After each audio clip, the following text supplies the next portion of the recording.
Hello, it's Sam here, editor of Oracle Time, and I have with me today possibly the coolest diver from Tudor's current collection, the Black Bay Chrono S&G. S&G of course standing for steel and gold. Normally any tool watch worth its depth resistance would avoid gold, and Tudor do plenty of practical functional pieces. In fact, when compared to serious divers like the recent P01, the S&G shouldn't work.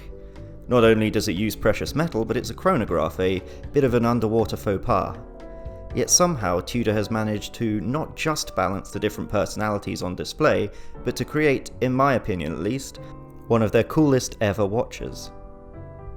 The contrast between the black and gold on the dial, and even more so on the bezel, make it unmistakable, while the mix of gold and steel takes a good few cues from older Rolex Submariners and Daytonas.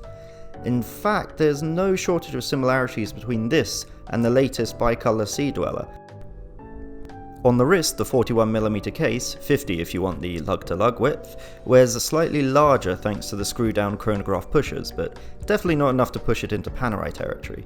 Inside is the ever-reliable in-house MT5813 automatic chronograph movement, complete with its column wheel and vertical clutch. We have it here on the bund strap, which personally I'm not generally a fan of. It's comfortable of course, incredibly so, but I much prefer the look of the bicolour bracelet. Still, the bund is a much more accessible option. The Black Bay Chrono S&G is priced at £4,030 on the bund or fabric straps, while on the bracelet it's £4,890. Thanks for listening, and as ever don't forget to like and subscribe to the channel, and let us know in the comments about what you'd like us to cover in future videos.